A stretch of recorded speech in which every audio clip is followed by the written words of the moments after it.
റിസോർട്ടിൻ്റെ ഏറ്റവും വലിയ ഹൈലൈറ്റ് എന്ന് വെച്ചാൽ നല്ല സ്പേഷ്യസ് ആണ്, നല്ല ഓടിച്ചാടി കളിക്കാൻ പറ്റിയ സ്ഥലം ഉണ്ടായിരുന്നു, പിന്നെ നല്ല പ്രകൃതി ഭംഗിയും ഉണ്ടായിരുന്നു. ഇവിടെ തൊട്ടടുത്തായിട്ട് ഇങ്ങനെ ഒരു ലേക്ക് ഒക്കെ ഉണ്ടായിരുന്നു. അതുപോലെ ഈവനിങ് ഇങ്ങനെ വർത്താനം പറഞ്ഞിരിക്കുന്ന ഒരുപാട് ബെഞ്ചസും പിന്നെ ഊഞ്ഞാലുകളും എല്ലാം ഉണ്ട് കേട്ടോ. സാധാരണ ഊഞ്ഞാലല്ല, ലേക്ക് സൈഡിന്റെ അവിടെ നിന്ന് കാറ്റും ഉണ്ടായിരുന്നു, എല്ലാം ഒരു പ്രത്യേകതരം വൈബായിരുന്നു. പിന്നെ നൈറ്റ് ക്യാമ്പ് ഫയറിന് പറ്റിയ നല്ലൊരു സർക്കുലർ സ്പേസ്, ഇവിടെ നിന്നൊക്കെ പാട്ട് പാടി എൻജോയ് ഒക്കെ എന്ത് രസമായിരിക്കും. ആക്ച്വലി വെഡിങ് പാർട്ടീസ് ഒക്കെ നടത്താൻ പറ്റിയ നല്ലൊരു ഓപ്ഷനാണ്. ഫുഡ് കൗണ്ടേഴ്സും എല്ലാം പറ്റൂട്ടോ ഇവിടെ.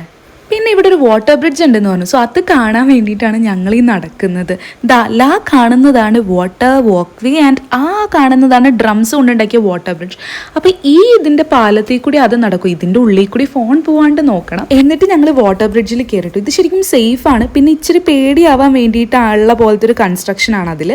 സത്യം പറഞ്ഞു കഴിഞ്ഞാൽ അത് ആടുന്നൊന്നും ഉണ്ടായിരുന്നില്ല. പിന്നെ ഞാൻ എൻ്റെ ഫ്രണ്ടിലുള്ള എൻ്റെ ടീംമേറ്റ്സിനെ പേടിപ്പിക്കാൻ ഞാൻ തന്നെ കുറച്ചൊന്ന് ആട്ടിക്കൊടുത്തു. പിന്നെ ഏറ്റവും കോമഡി എന്ന് വെച്ചാൽ അപ്പുറത്തെ സൈഡിൽ നിൽക്കുന്ന ആൾക്കാർ ഇങ്ങനെ ഓരോ കമൻട്രി ഒക്കെ പറയും കേട്ടോ. അത് കേൾക്കുമ്പോൾ ചിരിയും വരും, പിന്നെ ഫ്രണ്ടിലുള്ളവർക്ക് കുറച്ച് പേടിയായിട്ടാണ്. പിന്നെ അവിടെ കുറേ ഫ്രൂട്ട്സ് ഒക്കെ ഉണ്ട്, അതൊക്കെ നമുക്ക് പറിച്ച് കഴിക്കുന്നതുകൊണ്ട് കുഴപ്പമൊന്നുമില്ല. പിന്നെ ഇത് ഞങ്ങളുടെ ഗെയിംസ് കളിച്ചവർക്ക് വേണ്ടിയിട്ടുള്ള സമ്മാനമായിരുന്നു കേട്ടോ. പിന്നെ വന്നിട്ട് ഈവനിങ് നമുക്ക് ഒരു ഗെയിമും കൂടി ഉണ്ടായിരുന്നു. സോ അത് ഡെമോ കാണിക്കും ആൾക്ക് ചേച്ചി. എല്ലാ പരിപാടിയും കഴിഞ്ഞൊരു 5:30 ഒക്കെ ആയപ്പോൾ നമ്മൾ അവിടെ നിന്ന് തിരിച്ചു. ഈ ബസ് അടിപൊളിയായിരുന്നു കേട്ടോ, ഇങ്ങനെ വ്യൂ ഒക്കെ കാണാൻ പറ്റിയ ടൈപ്പായിരുന്നു.